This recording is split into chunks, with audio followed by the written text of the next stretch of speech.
আজকে আমি দার্জিলিং কমলা লেবু বাগানে। সোহেল ভাই, আপনি সর্বপ্রথম এই দার্জিলিং কমলা লেবুতে ইনভেস্ট কত টাকা করেছিলেন? ফার্স্ট স্টেজে আমার লাখ ৫ টাকা খরচ হয়েছিল। এ পর্যন্ত প্রফিট মোটামুটি ১০-১২ লাখ টাকা আমাদের প্রতি বছরে পার ইয়ারে লাভ হবে। বাংলাদেশের মাটিতে এখন দার্জিলিং কমলা লেবু চাষ হচ্ছে, যা একসময় শুধুমাত্র চাষ হতো পাহাড়ি অঞ্চলে। আমাদের দেশের কৃষক ভাইরা বাংলার মাটিতে দার্জিলিং লেবু চাষ করেছেন। দার্জিলিং কমলা লেবু শুধু স্বাদে নয়, গুণেও অসাধারণ। এই ফল আমাদের শরীরের জন্য প্রাকৃতিক ভিটামিন সির উৎস, যা আমাদের দেহের রোগ প্রতিরোধ ক্ষমতা বৃদ্ধি করে। এছাড়াও এটি হজম শক্তি বাড়ায়, রক্ত পরিষ্কার করে এবং ক্লান্তি দূর করে। আমাদের যে লোকাল মার্কেটে কমলা লেবুগুলো পাওয়া যায়, সেগুলো আপনাদের কিনে খেতে হয় 350 থেকে 400 টাকা কেজি। কিন্তু আপনারা যদি আমাদের এই দেশি জাতের কমলা লেবু কেনেন, তাহলে আপনাদের খরচ পড়বে 150 থেকে 200 টাকা কেজি। এতে আপনারা খুব সহজে আপনাদের চাহিদা পূরণ করতে পারবেন।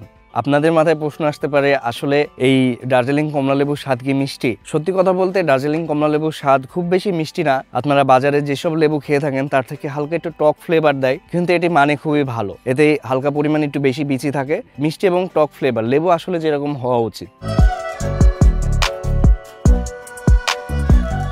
আসসালামু আলাইকুম। আপনারা গত 2টা ভিডিওতে দেখেছিলেন আমরা সোহেল ভাইয়ের গেছিলাম চায়না লেবু বাগানে, তারপর আমরা গেছিলাম পেঁপা বাগানে। আজকে আমরা এসেছি সোহেল ভাইয়ের দার্জিলিং কমলা লেবু বাগানে। ভাই কেমন আছেন? আলহামদুলিল্লাহ।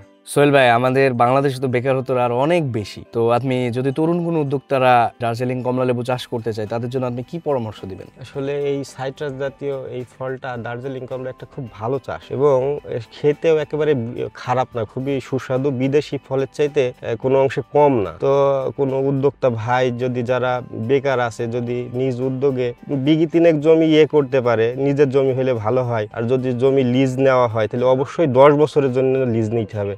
তার নিচে কেউ যদি লিজ নিয়ে বাগান শুরু করে, অবশ্যই সে লসের সম্ভাবনা থাকবে। তো 3 বছর পর থেকে হারভেস্ট শুরু হবে, তখন ওই 4র্থ বছরেই টাকা পয়সা উঠে যাবে। আস্তে আস্তে তখন মোটামুটি একটা প্রফিটের দিকে থাকবে। তবে জমি অবশ্যই 10 বছরের জন্য করতে হবে এবং চারা সবচেয়ে ভালো চারাটা দেখে করে নিতে পারলে ভালো, না হলে ভালো বাগান দেখে নিরোগ চারা নিয়ে এসে লাগাইতে পারলে খুব ভালো হবে। এবং সরকারি চাকরির চাইতে এই যে মাঠ পর্যায়ে কাজ করলে যে চলবে না এরকম নয়। আসলে আলহামদুলিল্লাহ আমরা খুব ভালোই আছি। সোহেল ভাই, আপনাকে তো আমি ছোট থেকে দেখছি। তো আপনি তো আগে দেখতাম যে টিচারের চাকরি করতেন, তো এখন চাকরি ছেড়ে দিয়ে আপনি ফুল টাইম কৃষিকাজে চলে এসেছেন? একবারে ফুল টাইম কৃষিকাজে। আমার এই যে দার্জিলিং আছে, চায়না আছে, মাল্টা আছে, ওদিকে ছোট একটা পেয়ারা বাগান আছে, মরক্কো মাল্টা আছে, পেঁপে আছে, কুমড়া আছে। এই বছরে প্রায় 7-8 বিঘা পেঁপে লাগাবো। তো সব মিলে আলহামদুলিল্লাহ ভালোই আছি।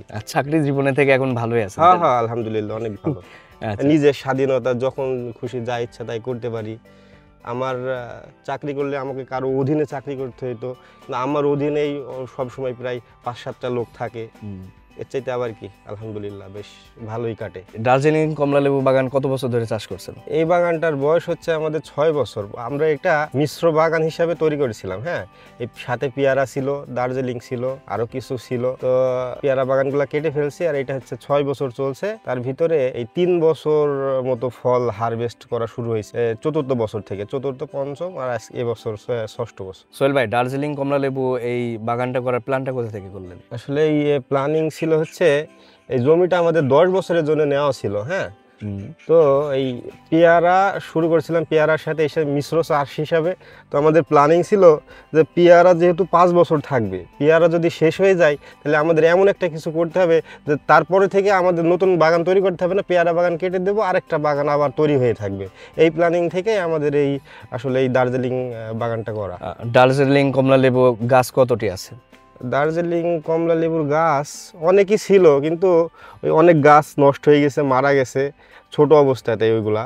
তো এখন আছে 70টা মতো। সোহেল ভাই, আপনি এই দার্জিলিং কমলা লেবু চারা সংগ্রহ করেছিলেন কোথা থেকে? এই চারাগুলো নিয়েছিলাম হচ্ছে ঝিনাদা কুতুবপুর থেকে। ওইখানে আমাদের উদ্যোক্তা আছে এক বড় ভাই, সোহাগ ভাই। উনিও অনেক বড় মাপের উদ্যোক্তা ছিলেন, এখনো আছে হয়তো বাগান, অনেকদিন সাক্ষাৎ নাই। তো ওনার সাথেই আমি নিয়েছিলাম। এগুলার পার পিস কত দাম নিয়েছিল 50 টাকা করে এবং খুবই ছোট ছিল চারা, 50 টাকা করে নিয়েছিল। সোহেল ভাই, আপনি সর্বপ্রথম এই দার্জিলিং কমলা লেবুতে ইনভেস্ট কত টাকা করেছিলেন? ইনভেস্ট টোটাল করেছিলাম 5 লক্ষ টাকা। যেহেতু এই জমিটা হচ্ছে 10 বিঘা জমি, তো এই পেয়ারা, তারপরে দার্জিলিং কমলা, চারিদিকে আমার এই যে রাউন্ড দিয়ে সব তারকাটা দিয়ে ঘিরে আছে। তো মোটামুটি ফার্স্ট স্টেজেই আমার লাখ 5 টাকা খরচ হয়েছিল। এ পর্যন্ত প্রফিট মোটামুটি এখন তো আমরা ইনভেস্টে দিতেছিলাম, তো এখন থেকে লাভ হবে, যদি 2-3 বছর আরো থাকে তো মোটামুটি 10-12 লাখ টাকা আমাদের প্রতি বছরে পার ইয়ারে লাভ হবে। এই ইয়ারে কত টাকার বেচা কিনা করলেন?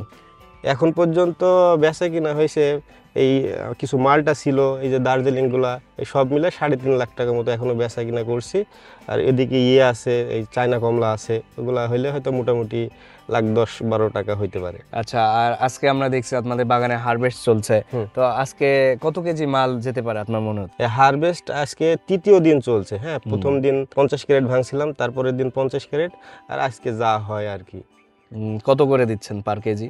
পার কেজি এই যে দার্জিলিং এই কমলাগুলো আমরা দিচ্ছি 100 টাকা করে। 100 টাকা করে পাইকারি, তাই না? পাইকারি। আচ্ছা, তাহলে এই যে দার্জিলিং থেকে আপনাদের কত টাকা মানে এ পর্যন্ত বিক্রি করছেন? এই পর্যন্ত বিক্রি হচ্ছে 1,70,000 টাকা। আচ্ছা, 1,70,000, আলহামদুলিল্লাহ, এটা তো অনেক। আলহামদুলিল্লাহ, যেহেতু গাছ কম সেই অনুযায়ী ভালোই হয়েছে আলহামদুলিল্লাহ।